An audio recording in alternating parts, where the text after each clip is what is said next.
I'm Jesse Lubinsky. I'm Donnie Piercy. Hi, I'm Jeffrey Heil, hosts of the Partial Credit Podcast, a part of the Education Podcast Network. Just like the show you're listening to now. Shows on the network are individually owned and opinions expressed may not reflect others. Find other interesting education podcasts at edupodcastnetwork.com.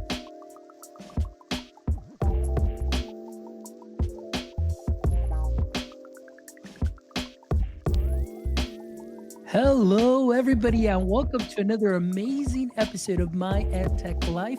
Thank you so much for joining us today on this wonderful Monday. Hopefully, you guys have had a great start to your week, or it may already be well into Tuesday, depending on where it is that you may be joining us from in the world. But wherever it is that you are, thank you as always for making My EdTech Life what it is today. We do what we do for you so we can bring you some amazing shows, amazing guests, and amazing conversations more than anything, so that way we can go ahead and continue to grow within our education space. And today I'm really excited because we definitely have a great conversation with Alex Hassan that's coming up, and we're going to be talking about AI and bridging tech and teaching.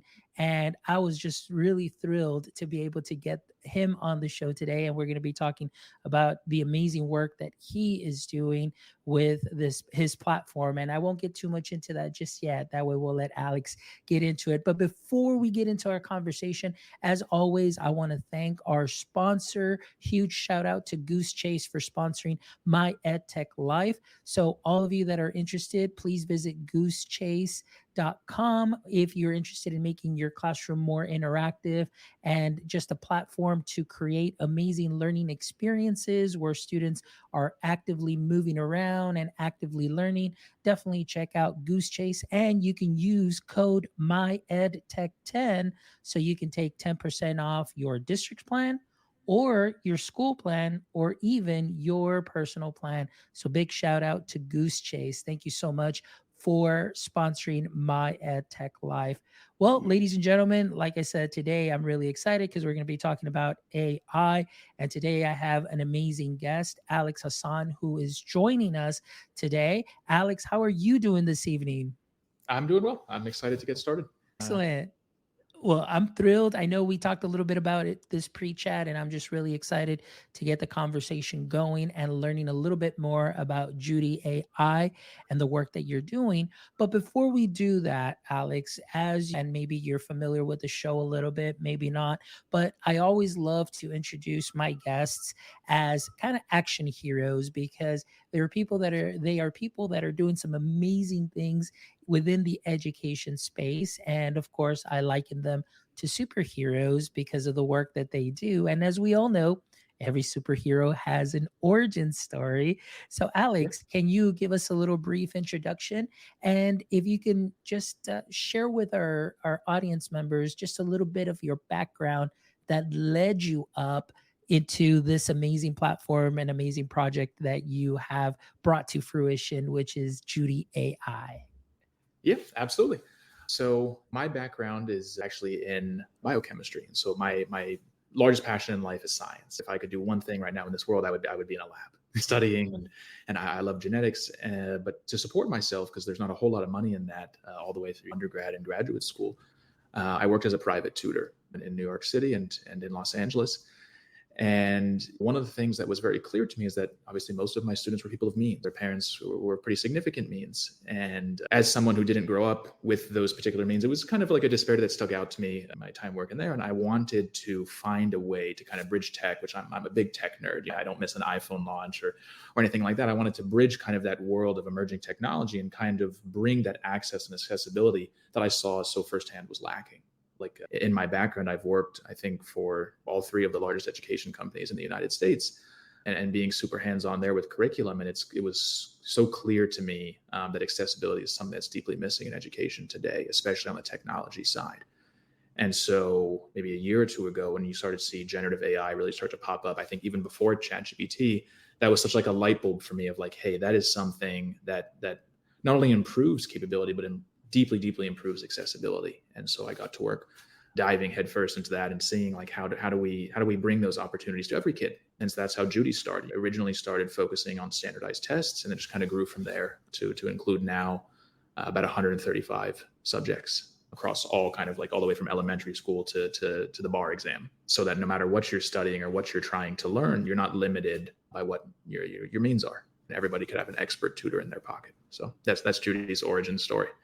Wow, that is amazing. And what I love is, again, with as many guests that I've brought on and that are founders and there are creators and that have this vision, it's just amazing just to see and hear things from their perception as they build these amazing platforms that are here to help and help strengthen our education system. And like you mentioned, provide access to those that may not have access.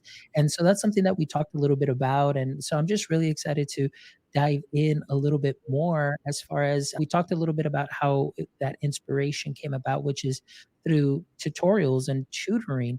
So, Mhm. Alex, tell me a little bit about your personal experience working as a tutor. And then, of course, how that led you up to, again, creating Judie AI.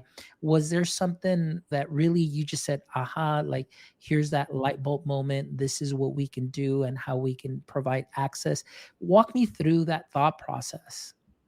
Yeah, absolutely. So I made something a living being a student. I've taken every standardized test there is, I think, basically in the United States, from the SAT to like the T's and the MCAT, to be able to tutor them. And so I was originally supposed to go to medical school. So I remembered my experiences being an MCAT student and the disparity between my friends who could afford to spend $300 or $400 an hour on an MCAT tutor versus me kind of studying with used books. Like, and for lack of a better phrasing, like how much that sucked, seeing that and what I had access to and how much harder I had to work to kind of even that gap. And many years later, I was fortunate enough to be in LA, to be in a position where I could kind of work pro bono as a tutor. And so I saw here firsthand what a lot of students were working with and what they had access to in terms of material. But not only that, how much they flourished once they had someone to come in and help them and break things down for them in a way that a YouTube video or a textbook just cannot. Because no matter what, you can never beat one-on-one instruction. I think there's pretty heavy research into that. Like the one-on-one instruction model it's always going to lead to better results. And so it got to the point where I was kind of doing that free tutoring, and of course they go, "Can I bring my friends? My friends need help too." And then you'll reach a point where I just didn't have the bandwidth to work with more than 30 or 40 students at a time and still sleep. And so I started playing with, I think it was GPT-3, to start try and build some kind of very basic interface where people could just ask their questions and I could see them, because at the time you have problems with hallucinations in AI, so I still had to be hands-on. But over time, I saw it getting better, especially with GPT 3.5 or ChatGPT and some of the things Anthropic was coming out with. I saw it getting better, especially with things like logic. And that to me was the real moment where like I had it teaching a student basically the LSAT or building a curriculum, which the LSAT, and I don't know how much you and your viewers are familiar with, it's very heavy on logic and critical thinking and not so much memorization of like facts like the MCAT is. So once I saw AI starting to not necessarily excel, but it would score better than the average student, I was like, okay, there's something here. Like, how do we start to eliminate those hallucinations? This is feasible, because no one wants to hire a tutor that's right 70% of the time, right? Like, especially I think what I found in those early days was because it was so well spoken, students would trust it. How many times I think do you second guess your calculator? Right. That was like, it was saying things and then students would accept it as fact. And I'd be like, hold on. Like, that back up, that the rest of it was correct, but that one piece. And once I had some success working with a couple of my friends who were software engineers and data scientists, starting to eliminate those hallucinations entirely, that was the moment where I was like, okay, let's bring this to a school. And so here we are. Wow. And I love that experience. And I want to highlight something because something really resonates with me in the fact that through your tutoring experience, you mentioned obviously you're working one-on-one, and of course that model is great, but you said it's not sustainable because then at the time you said, hey, your clients were coming in and saying, hey, can I bring my friends? And then you mentioned there's no way that you could have kept up with 30, 40 students that you're tutoring at the same time. And of course, each one needs specific or has specific needs or supports that they may need. They're not all on the same page.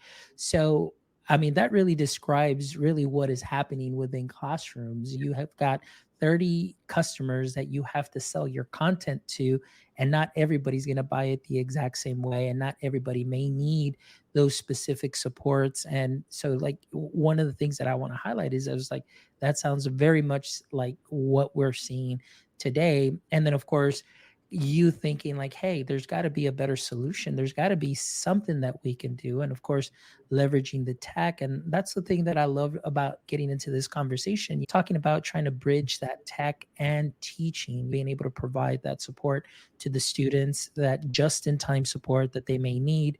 But like you mentioned, also with the responsibility that, of course, the answers that they are getting and the help and support that they're getting will be 100% right. Because you're absolutely correct in saying nobody's going to hire somebody if they're 70% right all the time, or I should say 70% right 100% of the time. Yeah. That's still an issue there. So now that you had that experience, Alex, how does Judie AI embody your vision of making education accessible and intuitive?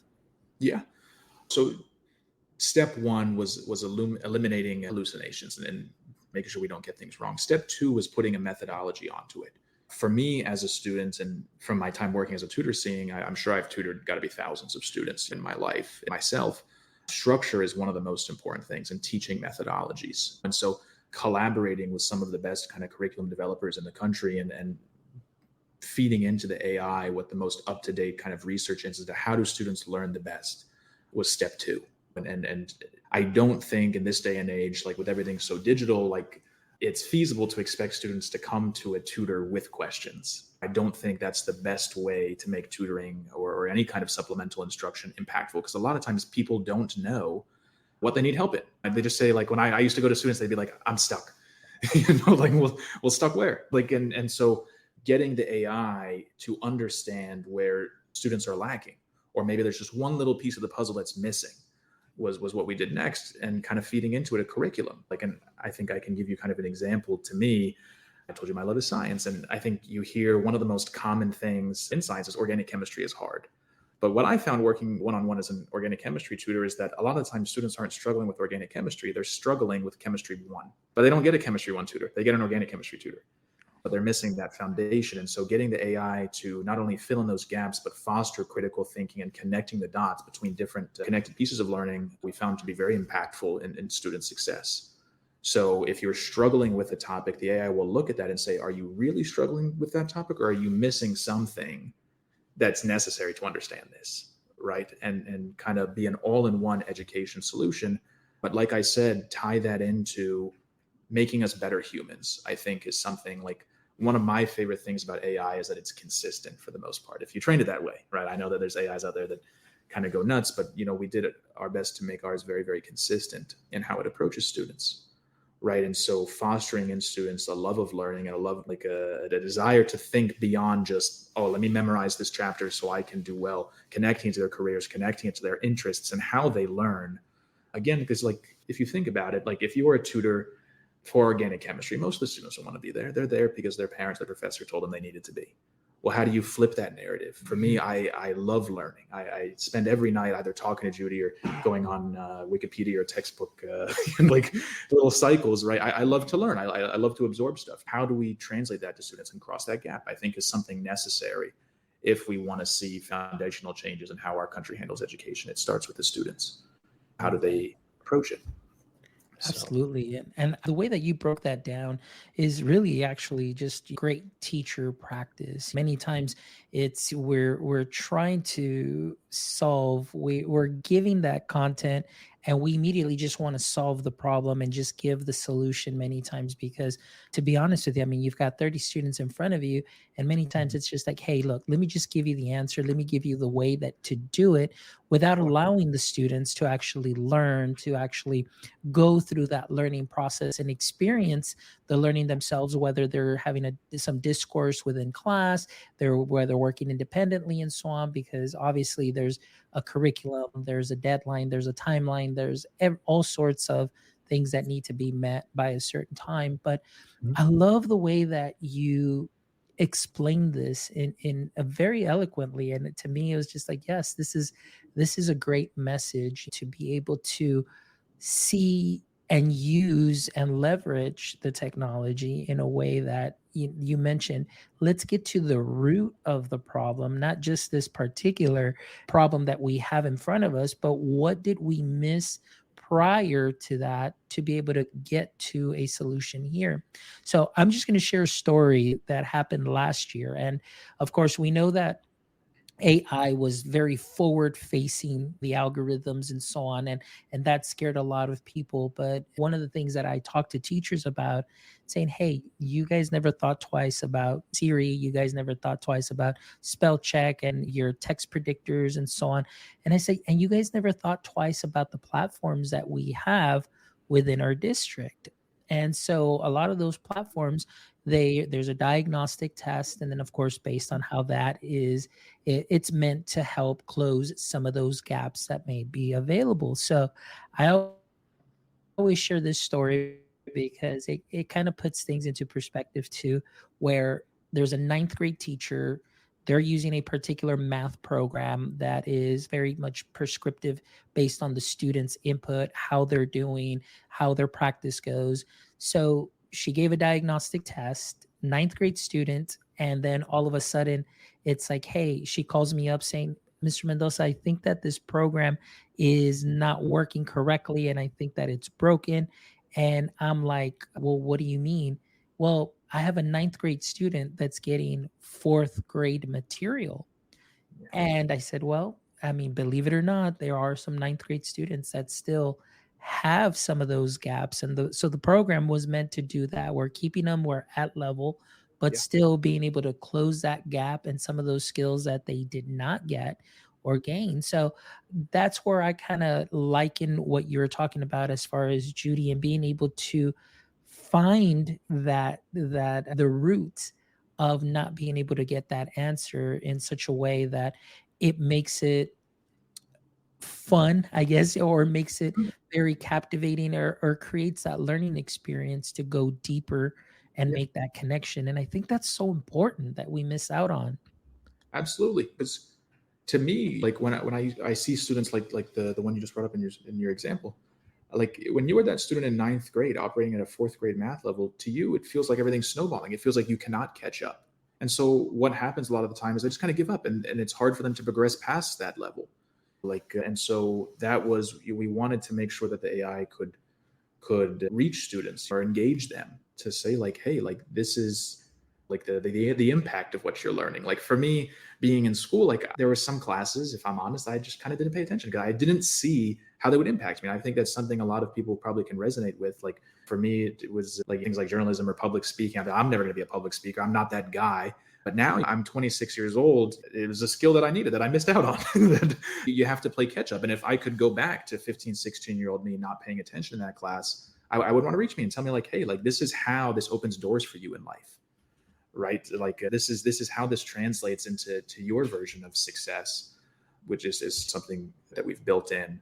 We had a friend of ours that was using our program who was struggling to reach his son in math, right? And he said like, what are you interested in? Well, video games. Well, video game development is just math and it's just physics, but you don't like studying those subjects, but you like what they translate into. So you can turn these things that maybe you're not engaged with into things that, okay, actually I do enjoy that. And I think once you have that string and you just pull on it, education barriers just kind of fall away. Absolutely. I love that. So, just to elaborate a little bit more, because I mean, we're talking about just that personalized aspect that Mhm. Judy has to offer. I mean, and what I loved is when I first came in from business, I'm actually coming in from business into education. And what helped me was my knowledge in marketing, because that's what I have a degree in marketing. And then Yeah. I got into education, and of course, personalized learning. It's like I've got 30 customers that I have to sell algebra to because I was an algebra teacher coming in. And so they said, well, you have enough hours to be a math teacher, so we're going to go ahead and put you in algebra. Luckily, those skills were very transferable coming into the classroom. And we're talking about how we can leverage the tech, what we have available now, to also personalize that learning. But I want to ask you too, as far as Judy's approach towards inclusive learning, Can you tell us a little bit about that as well?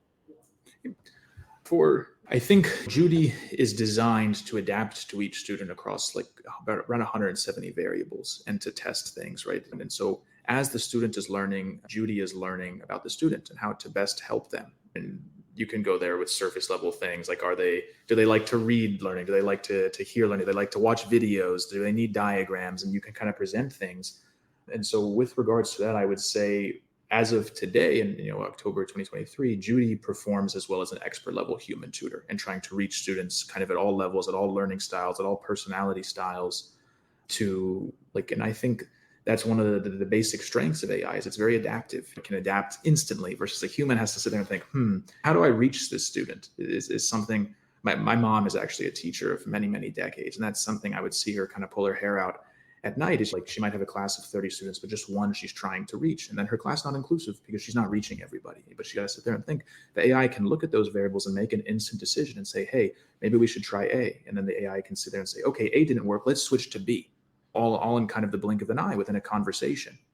And so to that, the student is benefiting much quicker. And we can actually pass that information along to the teacher. So whatever the AI is learning about the student can say, hey, student X is learning this way, or they're missing here, can pass that along to their teacher at scale and say, you have 2 or 3 students in your class that while they're performing well, it seems like they're missing some foundational concepts and maybe assign them some work here to not only make the student's life easier, but to help them in the classroom and to help save the teacher some time and some heartache. Because I know like someone who is a teacher today cares about and loves their students and wants to see every single one of their students be the best version of themselves they can be. And so that was one of, again, the things that we wanted to kind of pass through is it's not just helping students in home, it's helping them in the classroom as well by translating that data into helping the teachers. Perfect. And that kind of brings me up to my next question, because obviously one of the things that I always want to ask, and when I get the opportunity to speak to platforms and being in the position that I'm in within a district, there are certain things that we need to look out for that a platform offers. And one of those is, you were talking about it briefly right now, but I would love to get a little bit in deeper as far as that data component, how the students, based on their performance within Judie, get that, of course, that reporting feedback. And you mentioned getting it to the teacher. So tell us a little bit about that, as far as if anybody's curious and say, hey, I want to learn a little bit more about Judie, but what kind of data would I be able to get from the program to help me make those decisions, or see how else I may be able to reach the student and make sure that they have the appropriate learning experience that they need or the appropriate supports?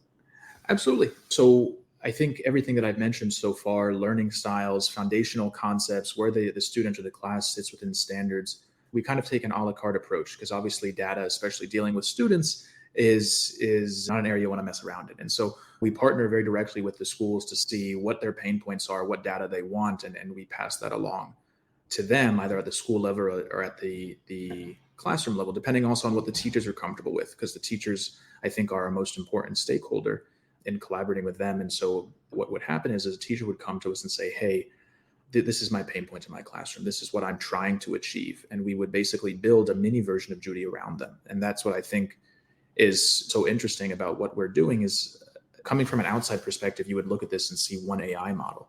But in reality, each school is running their own custom version of Judie. Each classroom, each student has their own custom version of Judie that's reporting back exactly what they need. And we make everything conversational. And so a teacher doesn't have to go through CSV or a JSON full of data and try and parse through all of these metrics. We make it so that the teacher, the superintendent, the student, the parent can just reach out to Judie and say, hey, I'm wondering why my child is struggling with Algebra 2. Could you catch me up on their progress, where you think that they're missing concepts, and recommend some assignments, some activities, something that I can do to help them catch up. And so making that all conversational.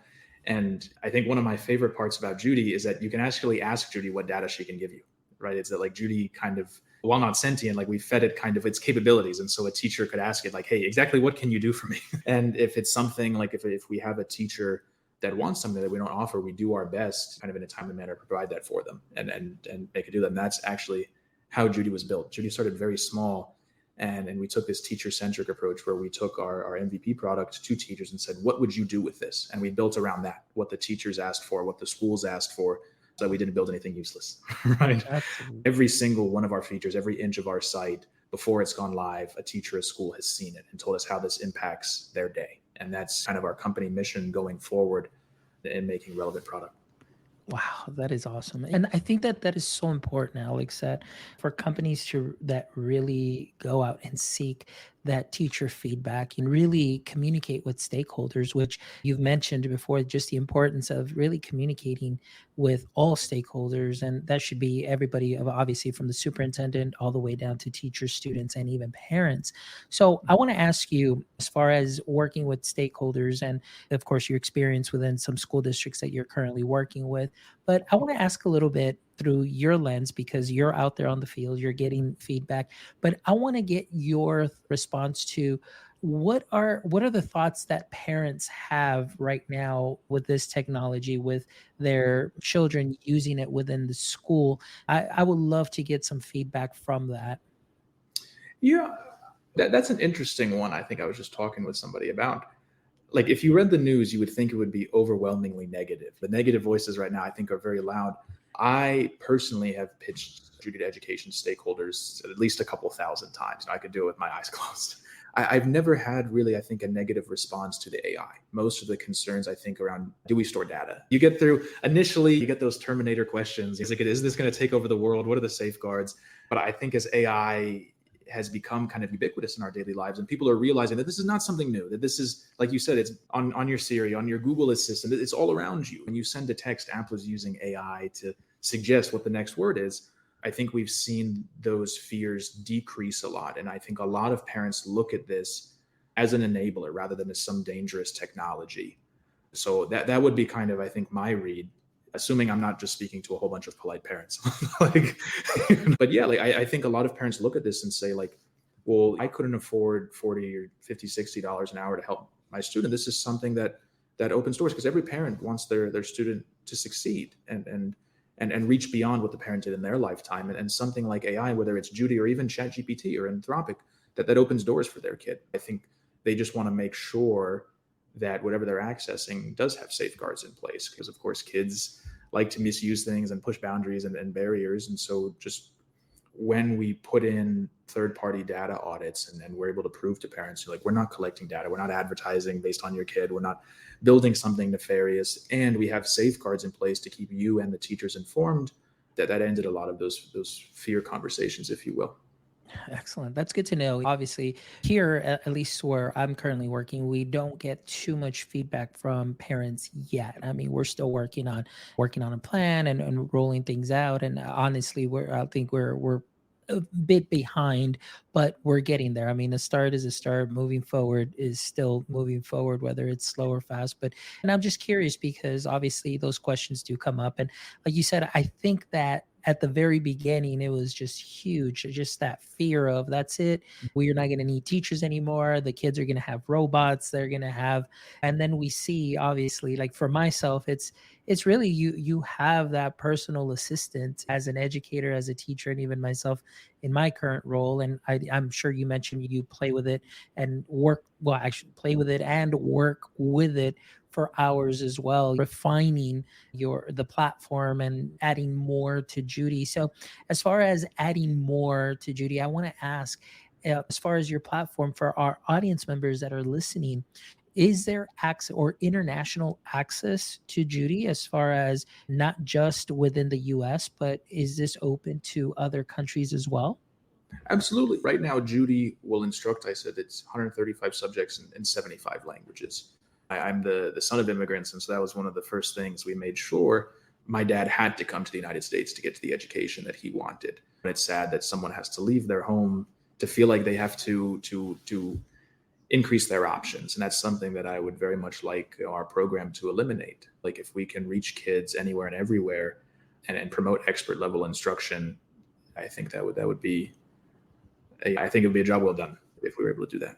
So Absolutely.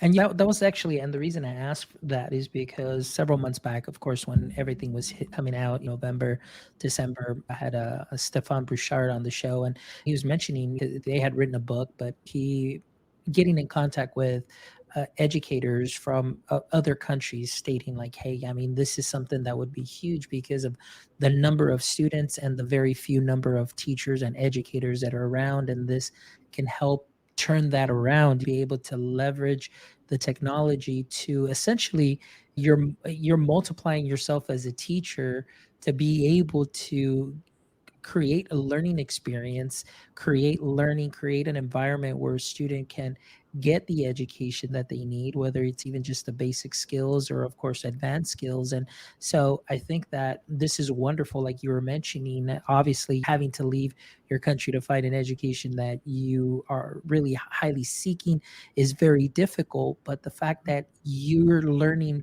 from that, learning from what your father went through and saying, hey, it doesn't have to be this way. We can go ahead and make this available to other countries. I think that that is something that is wonderful, very thoughtful, and obviously it's something that can be very helpful to all those countries that you do serve. So I applaud you for that and thinking about those things as well.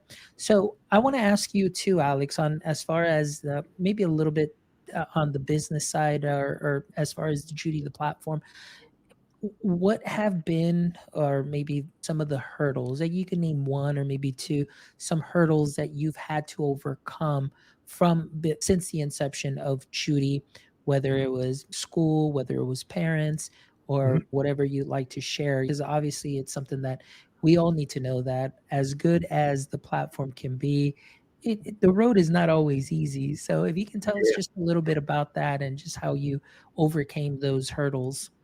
Absolutely. I think the first one that came to mind is kind of funny. I was actually just talking to myself to Stefan about this one a couple days ago. I think within the AI space right now, just because it's so like it's lucrative and a lot of people are very, very excited about it. I think there's a lot of education products out there that don't solve a lot of I don't want to say flaws, but maybe like current shortcomings of AI models. They still hallucinate, but they're presented as being kind of all-in-one tools. And I think a lot of the schools that we speak to have used those products where we're kind of promised things and then found out that no, these things, this product still does hallucinate. And I think then they write off AI as not there yet.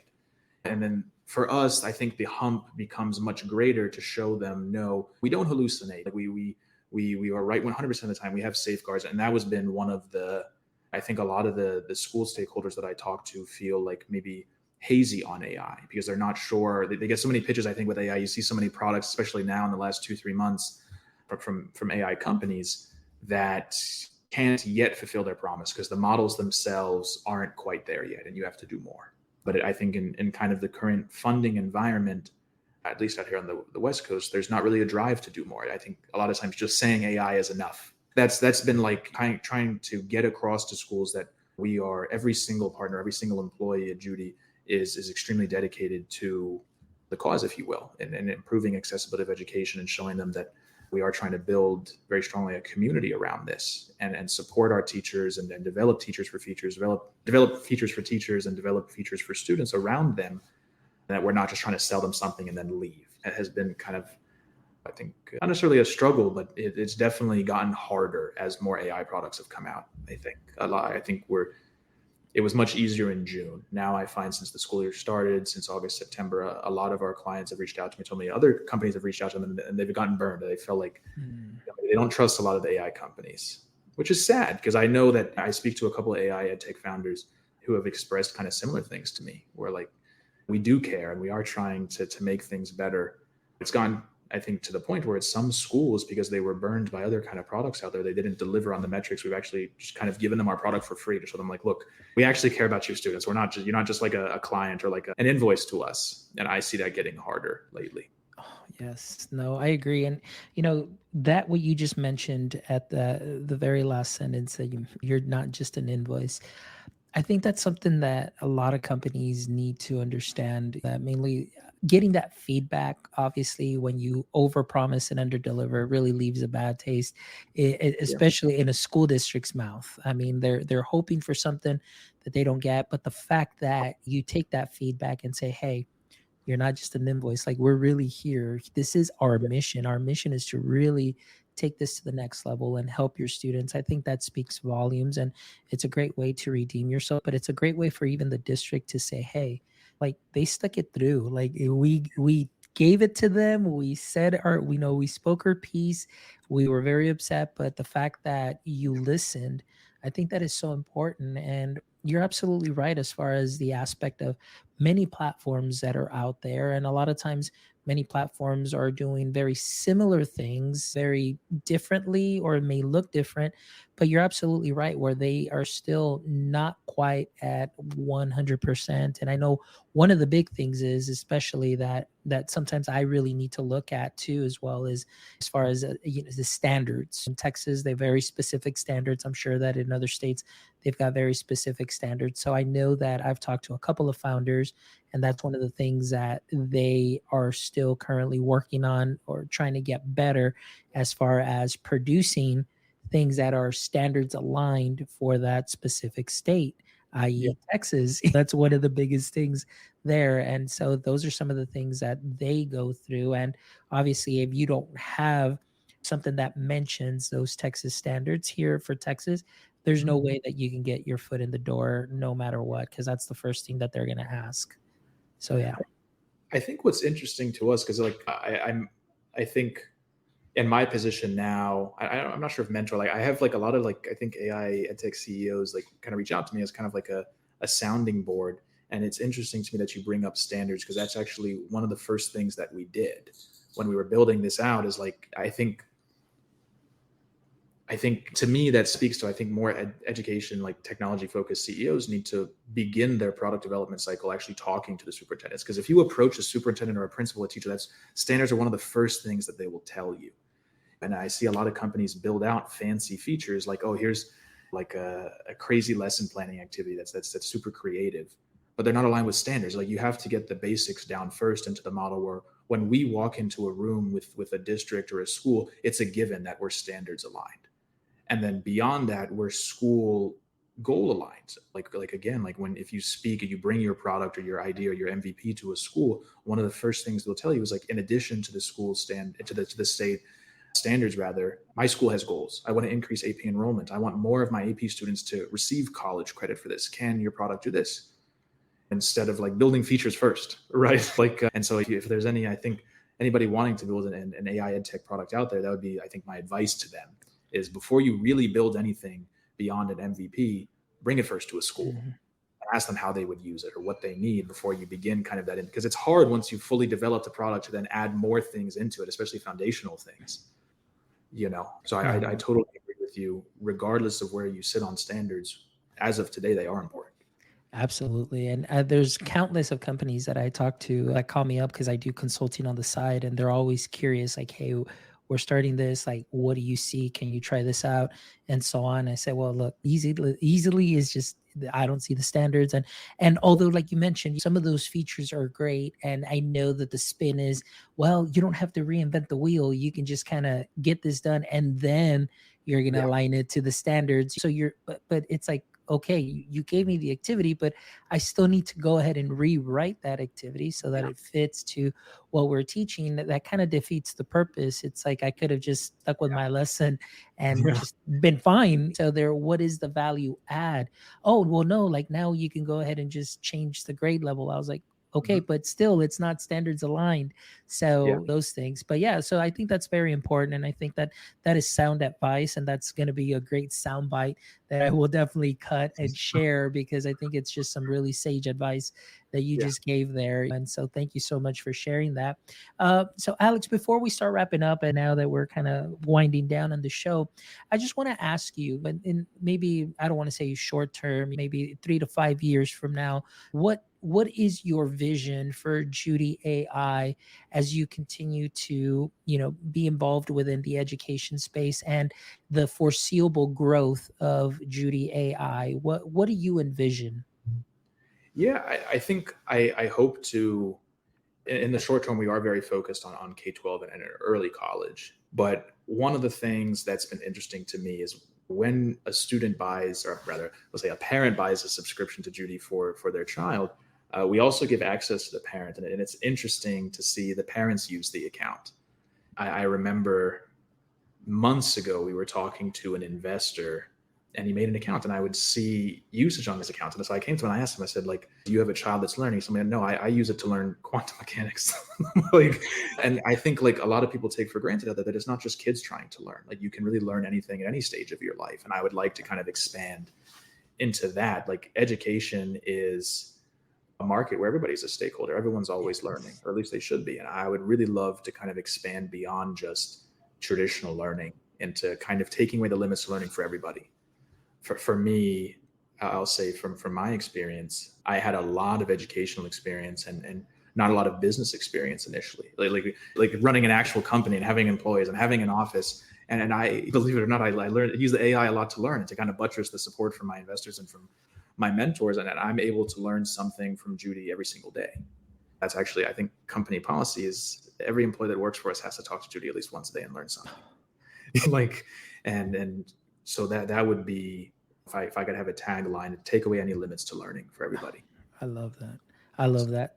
I love that. Sign me up. Do you guys need a podcaster? Do you guys need the Judie AI podcast? You let me know. Sign me up. I will talk to Judie all day, every day. But you know what? I love that, Alex. I love just that vision. Honestly, I'm very much, I guess maybe I identified myself a little bit with you. I am a multi-passionate creative. I love to have my fingers and toes in everything and learn as much as I can about everything. And I love that story of how a parent can buy this tool, whether it's a monthly or the yearly rate, but still the parent has access to it. The parent can continue to learn. And I think for myself, that is so important that many times as adults, whether you're a parent or not a parent or just living the adult life, many times you get so bogged down with life and things happen. You have your job, but that sometimes we forget that we can still learn, that we can still pursue our passion, whether it's on the side, and have one conversation with Judie a day to just continue to reignite that passion or to continue to learn. But like you mentioned, having that additional support, learning a new skill, and knowing that along the way you've got your co-pilot in that sense. Judie, it's like, hey, can you help me understand this, or can you help me come up with this plan or this script, whatever it is, and just to continue to pursue and follow that passion, or just to continue to level up to a new skill, whatever the case is. And the way that you have this, making it so accessible, not only for the student to learn, but for the parent. I absolutely love it. This is great. Alex, I mean, thank you so much. I really appreciate it. Before we go, though, also, I did put the link in here for the pricing page for Judie. So I know here there's a free starter. It says everything you need to get started, 10 free messages a day. That's free content. And then, of course, you've got a monthly and a yearly subscription. That's for the regular plan, which includes the all-starter plan features, unlimited messages, AI study plan generator, and college admissions, and then of course the enterprise. So tell us a little bit about that middle tier, that regular plan, because I love what you're describing there. But as far as all starter plan features, what exactly would we get with that subscription? Absolutely. So I think to start, I wanted to use AI to generate free content that's not paywalled. You don't have to sign in or anything like that. And so right now on our site, if you click on Learn at the top, we have thousands and thousands of articles of free content that came out of our system, that came out of our content curation. Moving from the starter plan to the regular plan, we really wanted to make it an all-in-one kind of educational solution, where if you need structure, if you need a tutor, if you need someone to quiz you, if you need someone to hold your hand and kind of be your I guess mental coach, if you will, like in your learning journey, that's what the regular plan would give you. And I think piggybacking off of what you just said, like, I don't want anybody to ever feel like their back's against the wall in education. And that's what the regular plan will do for you. Be your friend, keep you there from falling. When you make mistakes, Judie will be there to help.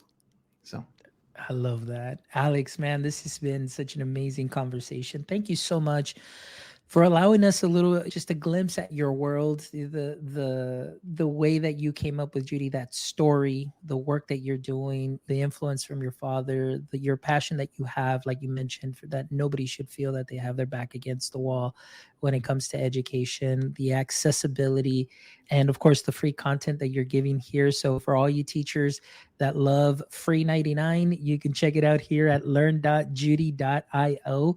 The link will be obviously, you can go to the link that'll be in the show notes as well, but you can check it out here as well. So, it's learn.judie.io, where you can go ahead and check out the free study guides, where you can definitely go and unleash your potential in education. So, Alex, again, thank you so much for the work that you're doing. Thank you so much again for sharing your heart, your vision, and your mission with us this evening. But before we go, Alex, hopefully you did get a little look at the calendar invite that I sent and the last three questions that we always wrap up with. So here we go. Right. So as we know, or actually I should say, as Superman's greatest weakness was kryptonite. So I want to ask you, in the current state of AI, I would like to ask you, what is your current AI kryptonite? I would probably say hallucinations. Piggybacking off what I said before, I think that's our biggest struggle is helping teachers trust this thing, which to them they don't really understand. A calculator, you can understand it; it does math. But if you ask somebody how it works, they probably couldn't tell you.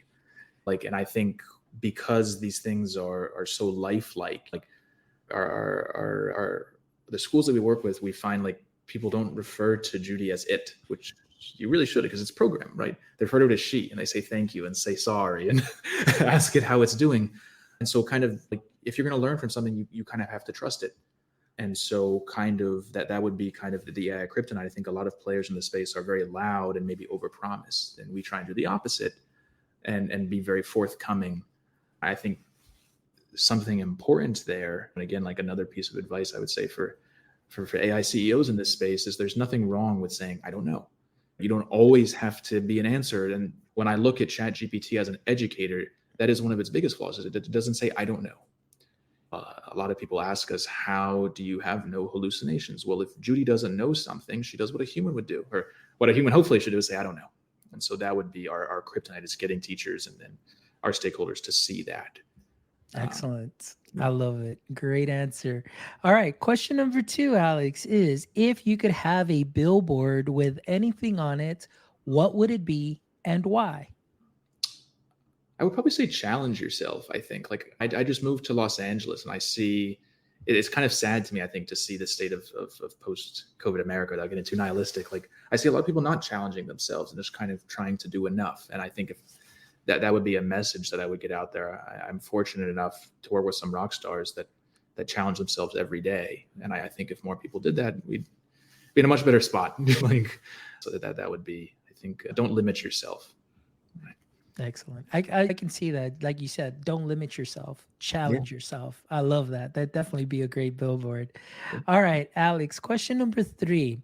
Aside from work, obviously the work that you've been doing through Judie, and I want to ask you, is there a hobby or favorite activity that you wish one day you can turn into a full-time profession?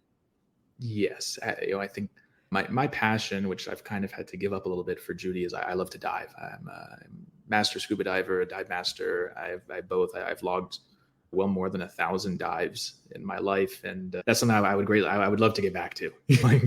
So we'll see if AI replaces me, then I can maybe get to that. But that was actually during COVID. That was one of the things. I could go down to the beach. There's no COVID in the ocean. Right? When you're down there, that would be what I would turn into a career if I really could. Excellent. Well, that's wonderful. That is great, Alex. Well, thank you again so much for everything that you shared, Alex. This was a wonderful, very insightful conversation. Definitely a lot of great sound bites from here, a lot of great advice, not only for educators as, of course, they're navigating the AI space, but also for a lot of startups and founders that are out there too, as well. Just being able to see both sides of that today through you and what you shared. I applaud the work that you're doing through Judie, and I definitely wish you the best and your continued success as you, again, also navigate these waters and continue to grow and bring your mission and vision to a school or a course or even to an adult nearby too as well. So keep doing what you're doing, my friend. And as always, once you are a guest on My EdTech Life, you always have an open invite. So if there's any huge major news for Judie AI, the platform in the near future, you're always more than welcome to come back to the show and share that with us. We would absolutely love to have you back. So thank you so much, Alex. I appreciate you. Absolutely. Thank you very much, Fonz. Looking forward to it. Hopefully we're talking again soon. Excellent. Perfect. And for all our audience members, those of you that are caught us live today or will be checking this out on the replay, as always, thank you so much for making My EdTech Life what it is today. We appreciate all the likes, the shares, the follows, the reviews.